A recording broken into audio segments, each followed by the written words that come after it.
깨어진 유리창 이론이라고 하는 게 있습니다.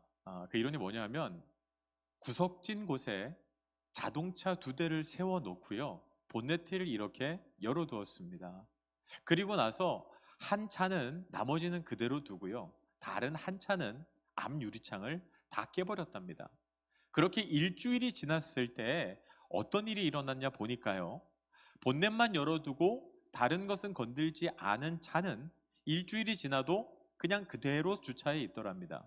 그런데 앞유리창이 깨어진 차는요, 일주일 후에 가봤더니 뭐 자동차 타이어를 빼가고 문이 부서지고 거의 폐차 수준이 되어 버렸다고 합니다.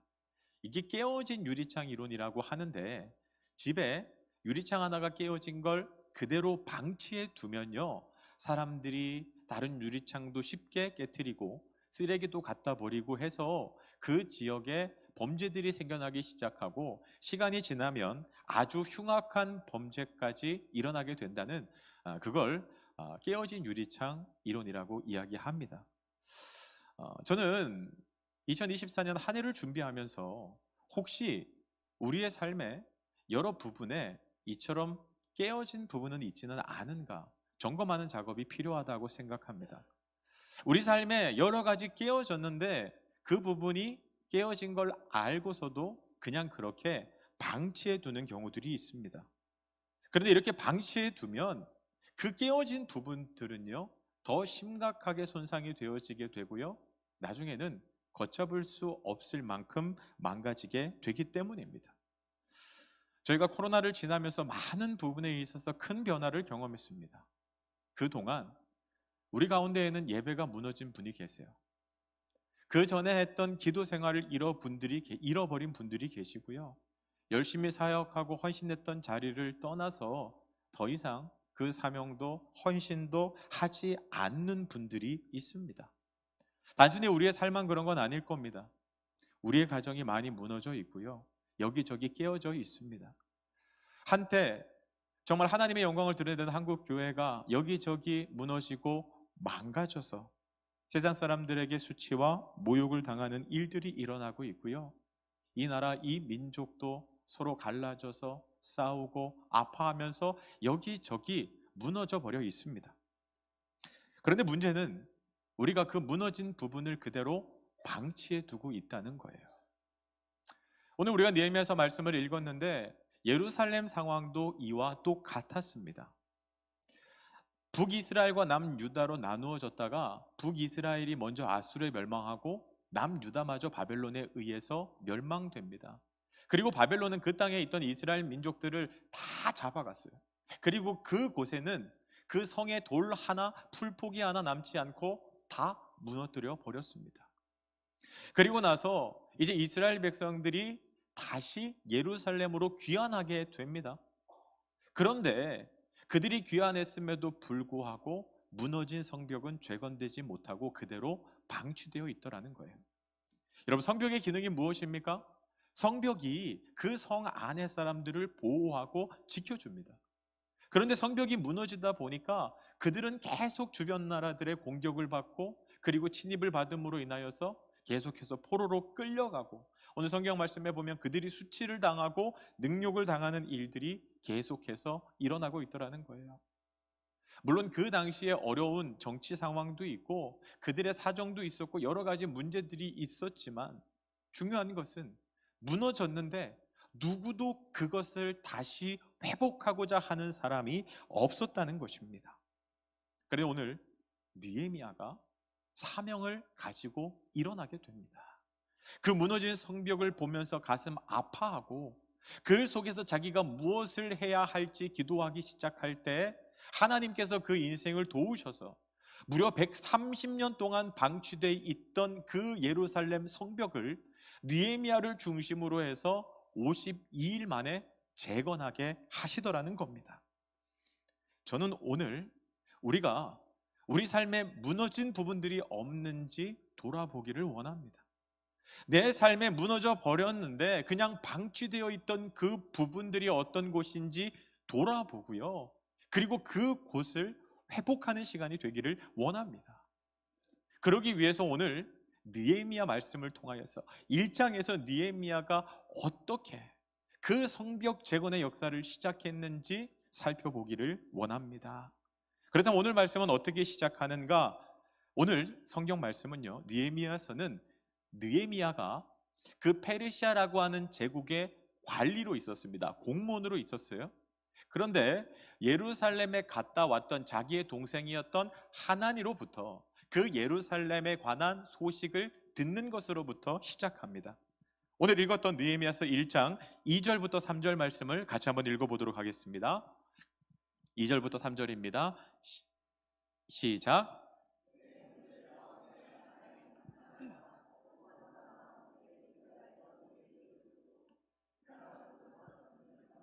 남아있는 유다와 예루살렘 사람들의 형편을 물은즉 그들이 내게 이르되 사로잡힘을 면하고 남아있는 자들이 그 지방 거기에서 큰 환난을 당하고 능욕을 받으며 예루살렘 성은 허물어지고 성문들은 불탔다 하는지라. 아멘.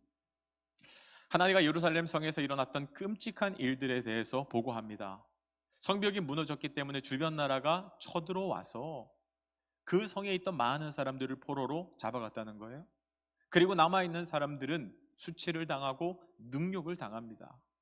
성벽은 더 무너졌고 성문조차도 불타버렸다라고 그렇게 이야기하더라는 겁니다.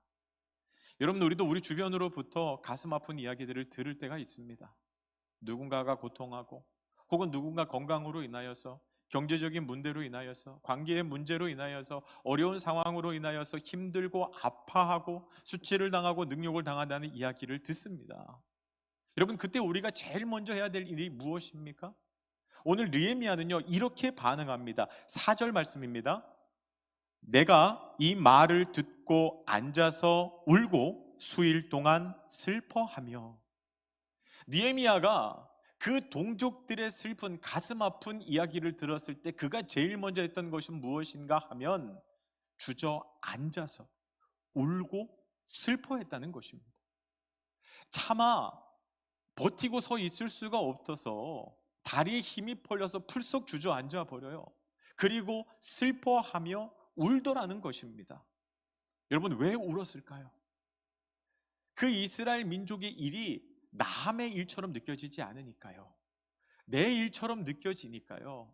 그 고통당하고 수치를 당하는 그 모든 일들이 내 일처럼 느껴지니까요. 그러니까 그 자리에 풀썩 주저앉아서 울 수밖에 없더라는 것입니다. 여러분, 우리 믿음의 사람들이 가져야 하는 첫 번째 태도가 무엇인가 하면 정말 무너진 내 삶의 부분을 회복하기를 원한다면 누군가의 고통을 들었을 때, 누군가의 문제를 들었을 때 남의 일로 외면하지 마시기를 바랍니다. 그 이야기를 들었을 때 그 일이 내 일처럼 느껴지고 그것 때문에 함께 아파하는 마음이 있어야 한다는 것입니다. 여러분, 너무 우리는 내 삶의 일들에만, 내 주변의 일들에만 관심을 가지고 살아갑니다. 지금도 이스라엘에서는, 러시아에서는 전쟁으로 인하여서 수많은 사람들이 고통을 당하고 있는데 남의 일로만 여깁니다. 지구 반대편에서 혹은 우리 가까이에서도 기근과 경제적인 문제로 인하여서 고통하는 이들이 있는데 우리는 그들을 외면하고 그들에게 관심을 갖지 않습니다. 우리 주변에 가정이 깨어지고 그 깨어진 가정으로 인하여서 힘들고 아픈 시간을 보내는 이들이 있는데 우리 가정만 괜찮으면, 문제 없으면 괜찮다, 그렇게 고개를 돌려버리는 이들이 많이 있습니다. 청년들이 잘못된 꿈을 향하여서 엇나가고 있고 서로 죽이려고 하고 짓밟으려고 하는 이 사회 속에서 우리는 그것이 문제인지조차 인식하지 못하고 살아가고 있습니다. 여러분, 우리가 무엇보다도 그것을 보면서 마음 아파해야 합니다. 내 삶의 예배가 무너지고 기도가 끊어지고 사역이 더 이상 중단되어 있는 이 상황을 보고 아파해야 되고, 우리 주변에 있는 그 모든 사람들의 문제와 아픔을 들을 때마다 먼저 아파할 수 있는 마음이 회복되어야 돼요. 여러분, 아프셔야 돼요. 눈물이 나야 돼요. 그런데 눈물이 말라버리고 더 이상 그것 때문에 슬퍼하거나 울지 않으면 여러분, 우리의 영혼이 고장나 버린 거예요. 오늘 느헤미야가 주저앉아 슬퍼하며 울었다라는 것은요, 믿음의 사람이라면 당연히 나타나야 하는 반응인데, 언제부터인가 우리에게 그 슬픔을 느끼지 못하고 그 아픔을 공감하지 못하고 그 눈물이 말라버린 일들이 일어나고 있더라는 겁니다. 그래서 우리가 제일 먼저 회복을 원한다면 무엇을 위해서 기도해야 됩니까? 하나님, 함께 아파하는 마음을 회복하여 주시옵소서. 하나님, 우리 안에 그 눈물이 회복되게 하여 주시옵소서. 내 삶에 우리 이웃들의 무너진 부분을 바라볼 때 하나님, 슬퍼하고 울 수 있는 마음을 허락해 주시옵소서. 이 기도가 우리 가운데 먼저 시작되어야 한다는 것입니다. 여러분, 그리고 나서 느헤미야가 어떻게 반응합니까? 그가 그 이야기를 듣고 주저앉아 슬퍼하며 운 다음에 4절 말씀을 다시 한번 보겠습니다. 4절 말씀 같이 다시 읽도록 하겠습니다. 시작. 내가 이 말을 듣고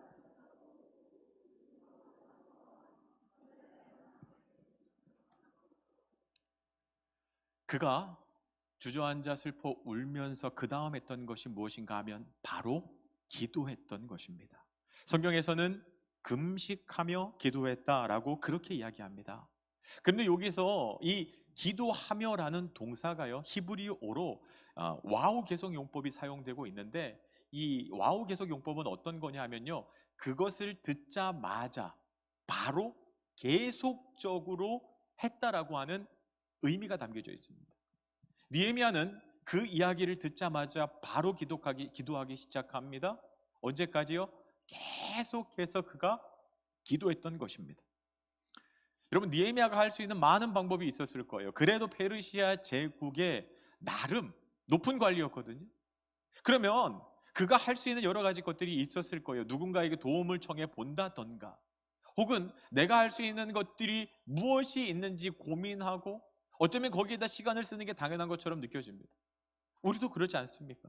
문제가 생겼을 때 어떡합니까? 내 힘으로 하려고 하죠. 내 지혜로 해보려고 하죠. 안 되면 나를 도와줄 사람이 없나 찾게 되죠. 그런데 느헤미야는 그렇게 하지 않았다는 겁니다. 즉각적으로 그가 기도하기 시작합니다. 왜 느헤미야는 기도를 선택했을까요? 이 문제에 대한 해답이 기도라는 것을 그가 알았기 때문입니다. 그가 기도의 능력을 믿었기 때문이에요. 기도만이 지금 이 상황을, 이 무너진 성벽, 그로 인하여서 고통받는 이스라엘의 이 절망적인 상황을 해결할 수 있음을 그가 믿었기 때문입니다. 여러분, 정말 기도의 능력을 우리가 믿고 살아갑니까? 그런데도 우리는 할 거 다 해보다가 안 되면 결국 어쩔 수 없이 기도의 자리로 나오고 있지는 않습니까? 제가 첫 목회지에서 과수원하는 성도님이 계셨어요. 근데 그 해에 가뭄이 아주 심하게 들었어요. 그러니까 그 과수원하는 성도님이 늘 하는 게 뭐냐면 호수 가져가서 뿌리는 거예요. 호수가 안 닿는 곳에서는 그냥 물을 퍼서 계속 뿌리면서, 그래도 그 나무가 열매가 익어야 되니까 그렇게 애를 쓰시더라고요. 근데 그 호수로 웬만한 지역은 다 커버가 돼요. 그래서 제가 하루는 이렇게 물었습니다. 아니, 호수로 다 뿌리면 되는데, 아니 뭘 그렇게 초조해 하세요? 이렇게 물었어요. 근데 이분이 늘 비가 오게 해달라고 기도하는 거예요. 아니, 호수로 뿌리면 됐지, 뭐 비까지 내리냐, 요즘에 수돗물 잘 돼 있잖아요. 근데 우리 성도님이 그러더라고요. 목사님, 이 물로는요 과일이 잘 익지를 않아요. 과일이 진짜 잘 익으려면 비가 내려야 돼요. 다 마찬가지예요. 벼가 마지막에 익으려면 비가 와야 돼요. 아무리 물을 뗀다고 해서 갖다 댄다고 해서 그 벼가 잘 익지를 않아요라고 이야기하더라고요. 그렇기 때문에 기도한다는 거예요. 저는 그 이야기를 들으면서 딱 들었던 생각이 뭐냐면, 그렇구나. 인간의 힘으로는, 내 지혜로는 근본적인 문제까지 해결할 수 없구나. 정말 근본적인 문제를 해결하기 위해서는 하늘에서 비가 내려야 되는 거구나. 하나님의 은혜가 부어져야 되는 거구나. 내 인생이, 우리 가정이, 이 땅의 교회가 진짜 회복되려면 우리가 애쓴다고 되는 것이 아니라 우리가 기도함으로 하나님의 은혜의 비가, 그 빗줄기가 우리 인생 가운데 부어져야 근본적인 문제가 해결되어지는 거구나. 저는 그걸 깨닫게 되었습니다. 느헤미야는 그것을 알고 있었어요. 정말 이 문제를 근본적으로 해결하기 위해서 하나님이 도우심이 필요하다는 것, 하나님이 아니면 안 된다는 것을 알고 있었기 때문에 오늘 느헤미야는 기도하기 시작하더라는 겁니다. 어떤 목사님이 그런 이야기 하더라고요. 문제는 없다. 기도 제목만 있을 뿐이다. 문제가 없고 기도 제목만 있을 뿐이다. 여러분, 느헤미야가 문제 앞에 섰어요. 그런데 그는 그걸 기도 제목으로 붙잡고 기도하기 시작하더라는 거예요. 여러분, 우리에게 이 믿음이 회복되어야 하지 않겠습니까? 그 무너진 부분을 보면서 아파하는 마음, 그리고 기도의 능력을 믿고 기도하는 그 순종과 실천이요. 오늘 느헤미야가 그 기도의 자리를 지킵니다. 아파하는 마음으로요. 그때 하나님의 역사가 시작되더라는 거예요. 근데 여기서 중요한 게 하나 있습니다. 그렇다면 느헤미야는 어떻게 기도했는가 하는 거예요. 그럼 우리는 어떻게 기도해야 됩니까? 느헤미야 기도를 통해서 우리는 하나님이 기뻐하는 기도, 능력 있는 기도가 무엇인지 알 수 있게 됩니다. 자, 그럼 느헤미야 기도 가운데 몇 가지만 살펴볼 텐데요. 첫 번째요. 그는 첫 기도를 이렇게 시작합니다. 5절인데요. 이르되 하늘의 하나님 여호와 크고 두려우신 하나님이여. 하나님의 이름을 부르는 것으로부터 시작합니다. 우리도 주기도문 할 때 하늘에 계신 우리 아버지여, 하늘에 계신 우리 아버지여라고 하나님의 이름을 부르면서 기도를 시작하잖아요. 느헤미야도 마찬가지입니다. 하나님의 이름을 부릅니다. 그런데 그 앞에 하나님을 무엇이라고 고백하냐 하면 하늘의 하나님 여호와 크고 두려우신 하나님이요, 이렇게 고백하고 시작하더라는 거예요. 근데 여러분, 이 표현이 영어에서는요 Great and awesome God이라는 표현을 씁니다. Great이 뭔가요? 위대한 하나님, awesome, 놀라우신 하나님. 저는 이 표현이 더 좋은 것 같아요. 하늘의 하나님 여호와 위대하고 놀라우신 하나님이야. 여러분, 느헤미야가 하나님을 어떤 분으로 고백하고 있습니까? 문제가 있지만 문제가 너무나도 심각합니다. 여러분, 성벽이 무너졌어요. 130년 동안 많은 사람들이 시도했지만 다 실패했어요.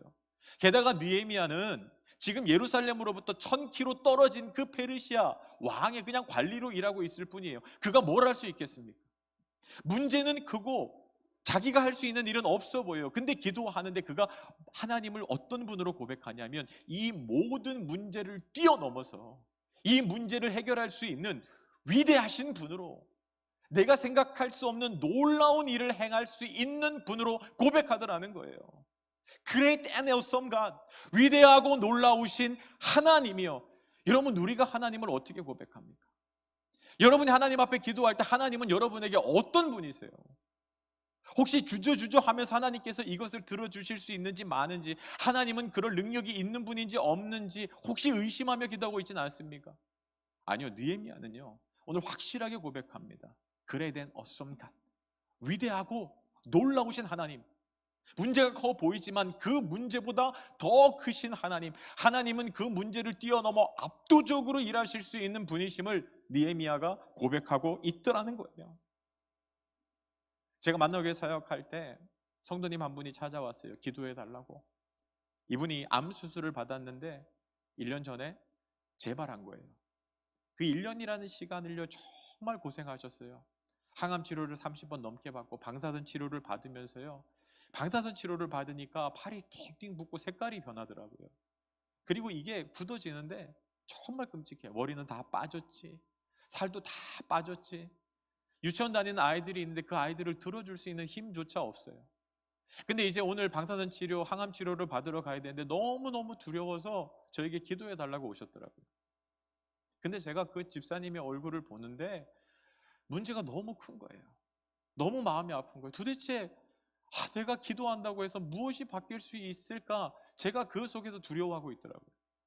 근데 그때 저에게 주셨던 말씀, 떠오르게 하셨던 말씀이 오늘 느헤미야서 1장 5절의 말씀이에요. Great and awesome God, 위대하고 놀라우신 하나님. 하나님, 지금 소망이 없고 너무나도 낙심한 것처럼 보이지만 그런데 하나님은 그 문제보다 더 크신 하나님이심을 내가 고백하기를 원합니다. 내 믿음이 흔들릴 때 이 말씀을 계속 붙잡고 선포했어요. 크고 놀라우신 하나님, 위대하시고 놀라우신 하나님, 그 하나님을 계속해서 고백하다 보면 어떤 일이 일어나는지 아십니까? 문제보다 더 크신 하나님을 믿게 되는 놀라운 은혜를 경험하게 됩니다. 제가 그 집사님 앞에서 흔들리는 마음 가운데 이 믿음의 고백을 계속 하면서요, 제가 이 하나님에 대한 믿음으로 충만해지더라고요. 제가 할 수 있는 거 아니에요. 하나님이 하셔야 되는 일이래요. 여러분, 1000km 밖에 그 무너진 성벽을 재건하는 거, 느헤미야가 그 일을 어떻게 합니까? 그러니까 기도하는 거예요. 하나님의 위대하고 놀라우심을 고백하시면서요. 여러분, 그럴 때 하나님의 회복의 역사가 임하게 된다는 것을 기억하시기를 바랍니다. 문제보다 더 큰 하나님, 오늘 여러분의 입에서 Great and awesome God, 위대하고 놀라우신 하나님에 대한 믿음의 고백으로 여러분의 기도가 시작되시기를 주님의 이름으로 축복합니다. 그럼 느헤미야는 두 번째 어떻게 기도했는가? 모든 것이 자신의 죄라고 그렇게 자복하며 기도합니다. 6절 말씀, 7절 말씀을 같이 한번 읽어보겠습니다. 시작. 이제 종이 주의 종들인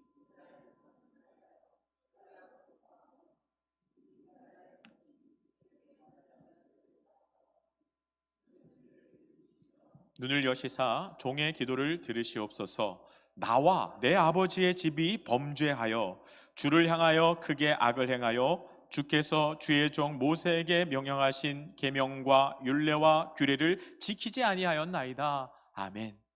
여기서 가장 중요한 게 6절 후반절 말씀이에요. 나와 내 아버지의 집이 범죄하여. 이 모든 상황이 일어나게 된 것이 나와 내 아버지의 집이 범죄했기 때문에, 죄를 범했기 때문이라고 이야기하더라는 거예요. 여러분, 성벽이 무너진 게 느헤미야 탓입니까? 성벽이 무너진 지 130년이 넘게 지났어요. 그 당시 하나님 앞에 죄를 범한 사람들은 느헤미야의 증조, 고조 할아버지쯤 되는 거예요. 느헤미야 탓이 아니에요. 게다가 느헤미야는요, 지금 그 페르시아 1000km가 넘은 페르시아에서 그래도 그 이방 땅에서 어떻게든 하나님 잘 믿어보려고 애쓰면서 살고 있어요. 누구도 느헤미야를 비난하지 않습니다. 누구도 그의 책임이라고 말하지 않아요. 그런데 느헤미야가 뭐라고 이야기합니까? 이 모든 것이 내 죄 때문이라는 거예요. 여러분, 왜 이렇게 고백합니까? 아이가 학교에서 사고를 치면 부모가 학교에 불려가죠. 부모는 잘못한 게 없는데 선생님께 이렇게 이야기합니다. 아, 선생님 죄송합니다. 제 잘못입니다. 왜 자기의 잘못이라고 이야기할까요? 사랑하기 때문에 그렇죠. 자식이 남이 아닌 거예요. 이 자식은 또 다른 난 거예요.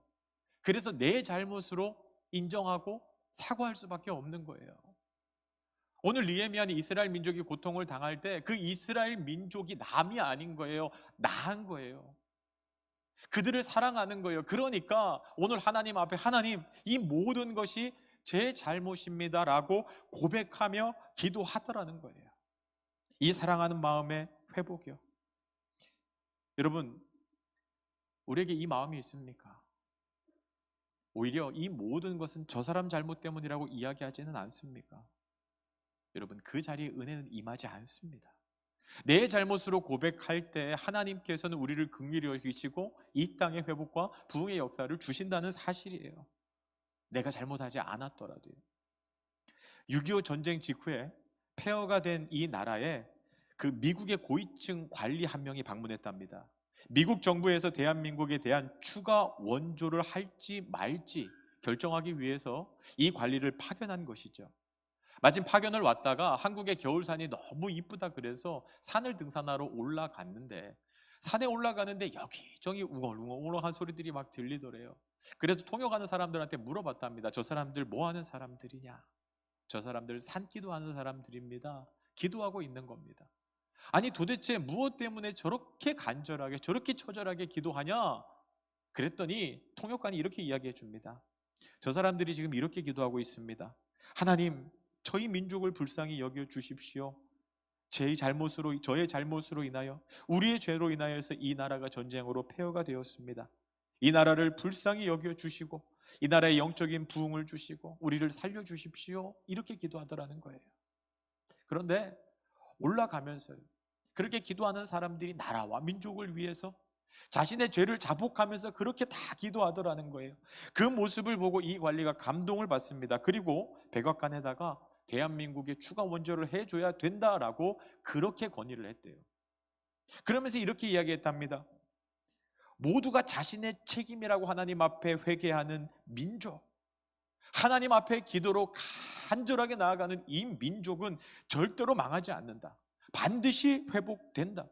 하나님이 이 민족을 긍휼히 여겨주실 것이다. 그렇게 보고서를 올렸답니다. 여러분, 우리도 이런 기도가 회복되어야 한다는 거예요. 이 모든 것이 내 잘못이라고, 나와 상관없는 저 사람의 일처럼 보이지만 내 죄라고 하나님 앞에 고백하면서 기도할 수 있어야 된다는 겁니다. 여러분의 신기한 건, 놀라운 건, 느헤미야가 이렇게 기도합니다. 수일 동안 계속해서 기도해요. 나중에 2장에서 보게 되지만 느헤미야는요, 금식하며 40일을 기도합니다. 그때 어떤 역사가 일어나게 되는가? 여러분, 두 가지가 나타나게 되는데, 첫 번째는요, 느헤미야의 기도가 바뀌게 됩니다.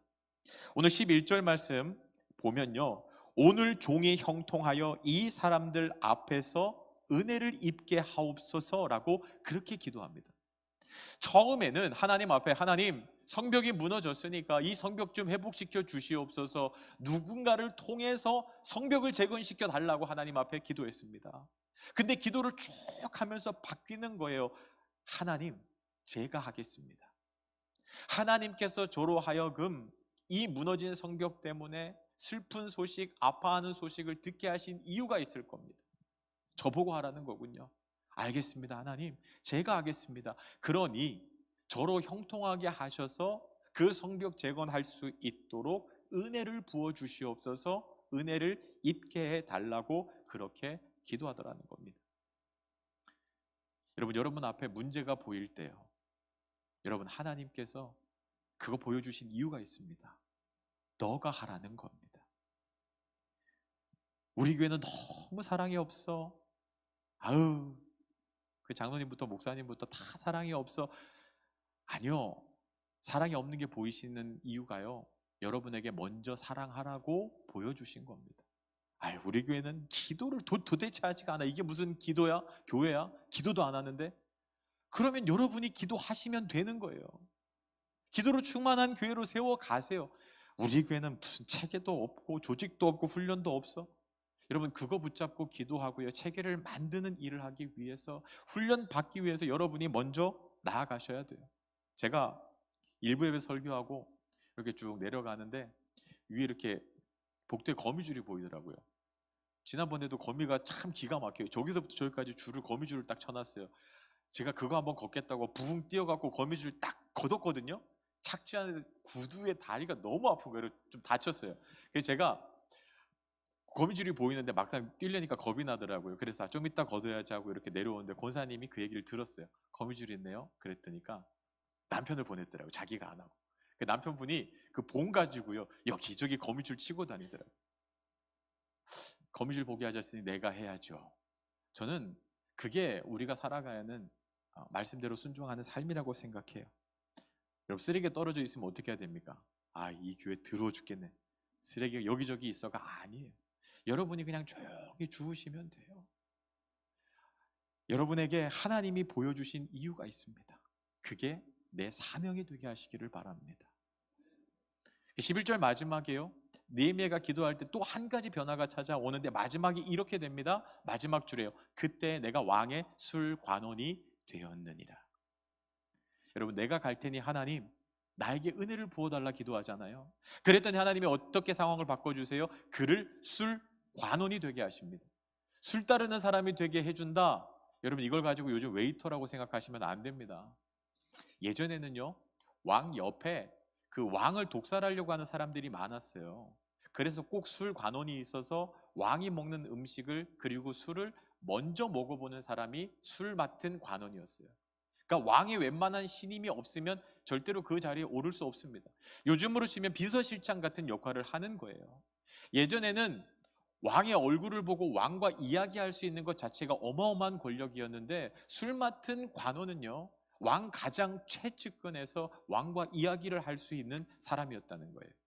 하나님께서 그가 이 문제를 자기가 풀 수 있게 해달라고 기도하며 나아가자 길을 열어주시는데 느헤미야가 술 맡은 관원이 되게 하시더라는 거예요.